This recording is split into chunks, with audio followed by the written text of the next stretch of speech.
Vous êtes sur NCA, la nouvelle chaîne africaine. Ils sont finalement 8 candidats à être en lice pour la présidentielle du 12 avril 2025 au Gabon. 8 candidats, dont 2 principaux. Le président de la transition, le général Brice Clotaire Oligui Nguema, et Alain-Claude Billy Bingze, l'un des anciens premiers ministres de l'ancien président Ali Bongo. Mais qu'est-ce qui véritablement se joue le 12 avril 2025 au Gabon? Je reçois pour en parler Madame Mireille Mengue Moto. Elle est docteure en histoire, spécialiste des questions de sécurité et de défense en Afrique centrale. Un grand soutien est-elle du candidat Brice Clotaire Oligui Nguema. Elle est par ailleurs écrivaine, auteur du livre La coopération militaire entre la France et le Gabon, publié aux éditions Atramenta. Elle est notre invitée. Mireille Mengue Moto, bienvenue à vous. Et merci d'avoir accepté notre invitation. Bonjour Monsieur Togmé, c'est un réel plaisir pour moi d'être sur ce plateau. Docteur en histoire, spécialiste des questions de sécurité et de défense, auteur du livre La coopération militaire entre la France et le Gabon. À propos coopération militaire, ça va très mal en ce moment.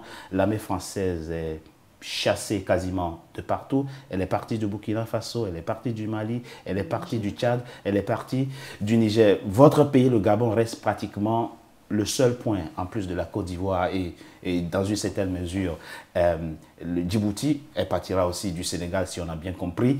Qu'est-ce qui se passe véritablement et quel est le regard que vous vous posez sur cette situation qui est difficile en ce moment pour l'armée française? Je dirais que l'Afrique est en train de prendre son destin en main. Et prendre son destin en main, c'est aussi être capable de se défendre.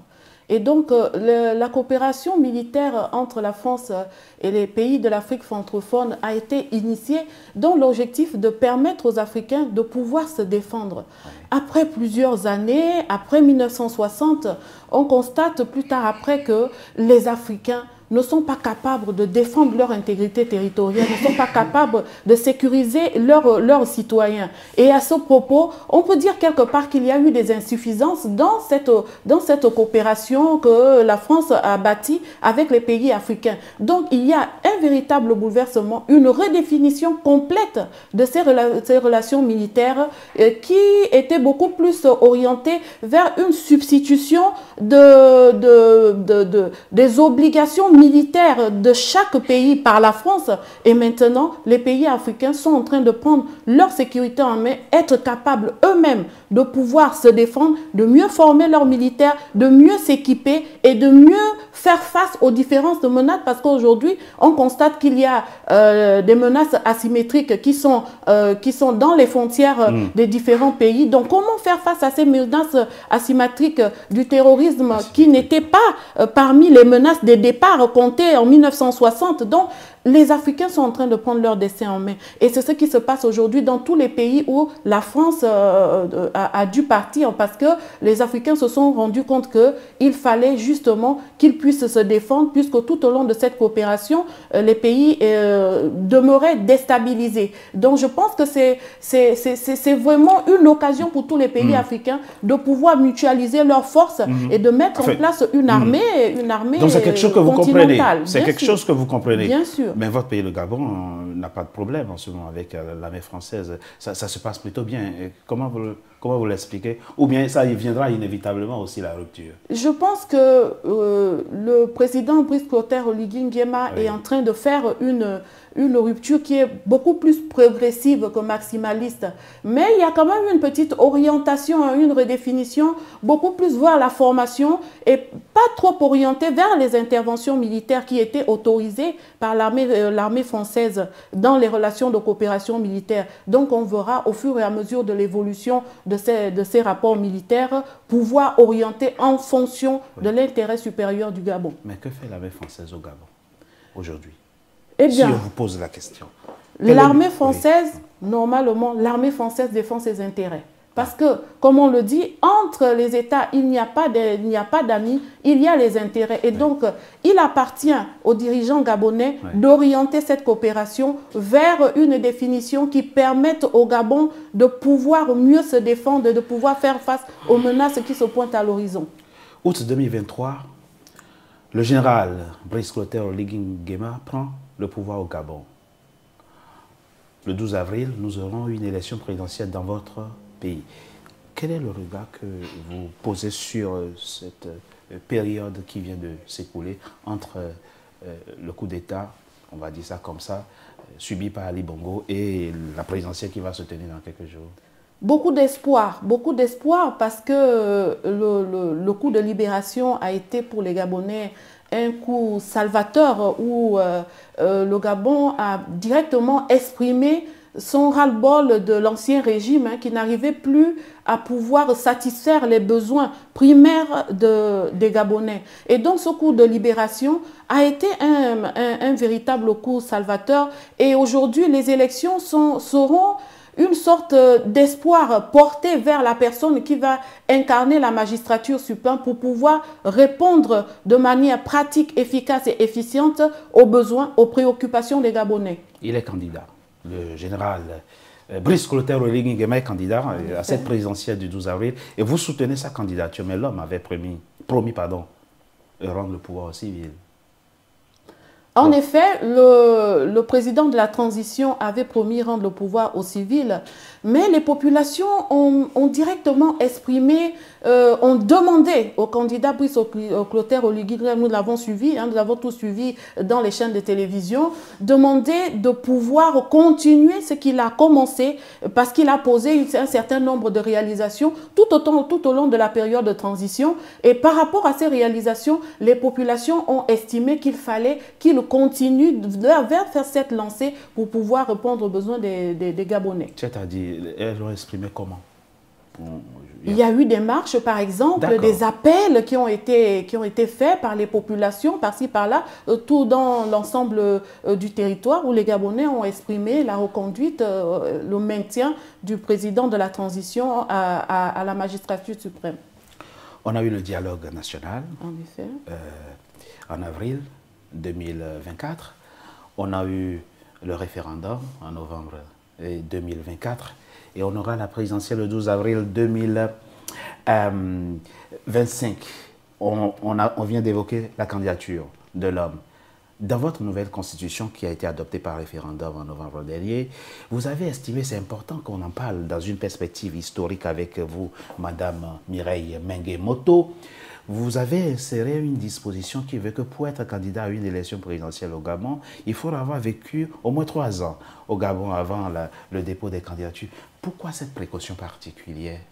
Bien. Pour éliminer d'éventuels ou de potentiels candidats qui viendront de l'étranger? Pas du tout. Non. Le Gabon, comme beaucoup d'autres pays, définit un certain nombre de critères d'éligibilité à la présidentielle.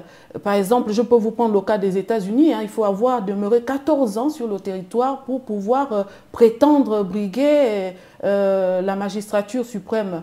Et les Gabonais ont estimé dans leur entièreté qu'il fallait 2 ans parce que... c'est 2 ou 3 ans? 2 ans. C'est plutôt 2 ans, autant pour moi. C'est 2 ans, voilà, c'est 2 ans, de demeurer 2 ans sur le territoire national. Parce que les Gabonais estiment que cela permettrait à la personne qui a demeuré sur le territoire pendant 2 ans de mieux appréhender les réalités du Gabon et de pouvoir justement satisfaire les besoins des Gabonais à travers ça. On estime que peut-être en ayant demeuré longtemps hors du territoire, on ne mesure pas les enjeux suffisamment, la réalité, le quotidien des Gabonais en tant que tel. En termes de réalisation, aujourd'hui, à mettre sur le compte du président Brice Clotaire Oligui Nguema, qu'est-ce qui motive votre soutien, puisque vous soutenez de façon forte sa candidature? Comme je le disais précédemment, la période de la transition, les 19 mois de transition, ont montré que le président de la transition était capable de répondre à un certain nombre de besoins et de préoccupations des Gabonais. C'est-à-dire concrètement? Notamment, parlons concrètement. Par exemple, comme réalisation, il y a eu 1950 km de routes faites en 19 ans, ce qui n'a pas été fait en avant. 19 mois. En 19 mois, autant pour moi. Il il y a eu la construction des hôpitaux, la construction des écoles également. Il y a eu le rappel des salaires des retraités, des arriérés de salaire des retraités, des pensions des retraités. Il y a eu la reconduction des bourses qui ont été supprimées dans l'ancien régime, les bourses des élèves qui ont été rétablies aux étudiants. Et voilà un certain nombre de réalisations qui montrent qu'on peut redonner sa confiance au président de la transition et qu'il pouvait continuer avec l'élan de développement du pays et de développement, d'épanouissement des Gabonais, qu'il pouvait continuer avec cet élan. Alors, mais qu'est-ce que vous répondez à vos compatriotes qui expriment une forme de déception par rapport à la gouvernance actuelle du président Brice Clotaire Oligui Nguema, qui, selon eux, ne fait que perpétuer, au fond, la politique du PDG? Comme je le disais... Vous entendez des Gabonais qui disent ça? Bien sûr. Je peux dire que dans toute œuvre humaine, il y a des insatisfactions. On ne peut pas être totalement... avoir une confiance totale concernant tous les citoyens. Mais je pense que, compte tenu des réalisations du président de la transition, on peut quand même... lui faire confiance et lui redonner cette confiance-là qui a été déjà bâtie par les Gabonais et qui a été vérifiée également par les Gabonais par rapport à toutes ces réalisations qu'on vient de citer. Vous êtes une grande intellectuelle, docteur en histoire, vous écrivez et des livres, en tout cas vous en avez déjà sorti un. Qu'est-ce qui marque le point de rupture, véritablement, entre la gouvernance actuelle du président Brice Clotaire Oligui Nguema et ses prédécesseurs, outre les réalisations que vous avez citées? Qu'est-ce qui se passe aujourd'hui au Gabon, que vivent aujourd'hui les Gabonais qui ne vivaient pas? C'est quoi le point de rupture?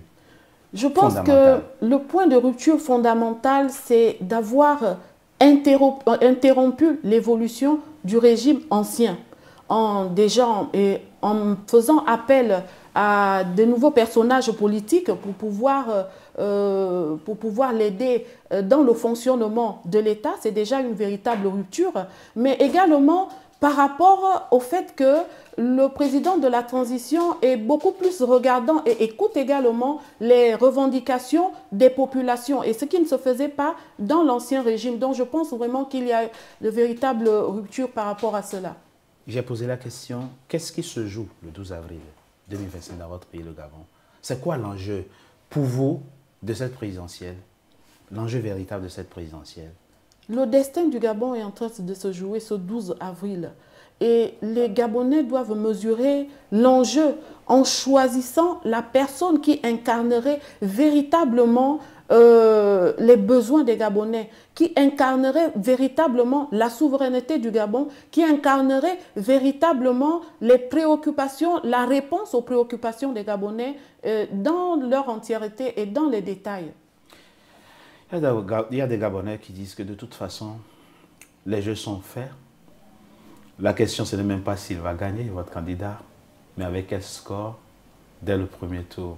C'est vrai, ce n'est pas une présidentielle ouverte finalement, c'est fermé à ce point de façon qu'on soit aussi sûr et certain de la victoire de votre candidat. Ce qui est sûr, c'est que le candidat, le président de la transition, Brice Clotaire Oligui Nguema, va avec beaucoup d'avantages politiques, hein, parce que c'est d'abord un stratège, et un stratège qui a mis en place des conditions qui lui permettaient aussi, en respectant bien sûr les lois électorales, qui lui permettaient de pouvoir prétendre gagner aux élections portant à la magistrature suprême.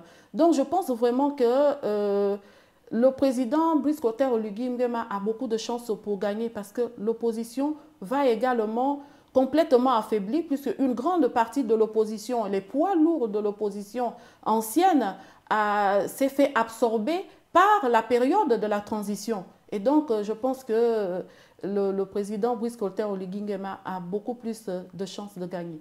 Mireille Mengue Moto, docteur en histoire, spécialiste des questions de sécurité et de défense en Afrique centrale. Un grand soutien du candidat Brice Clotaire Oligui Nguema, par ailleurs écrivain, auteur du livre La coopération militaire entre la France et le Gabon. Merci d'avoir été notre invité. Merci, Monsieur Tembe. Permettez-moi de lancer un appel au président de la transition. Monsieur le Président, nous avons un pays à bâtir. Et l'édifice ne sera bâti qu'en investissant sur l'humain, et l'humain, c'est le Gabonais. En investissant sur ses besoins, notamment alimentaires, sur le logement, sur la santé, sur l'éducation. Les Gabonais ont l'espoir sur cela et nous comptons vraiment bâtir ce pays. C'était notre invité. Merci, mesdames et messieurs, d'avoir été en notre compagnie. À très bientôt pour un nouveau numéro de notre invité.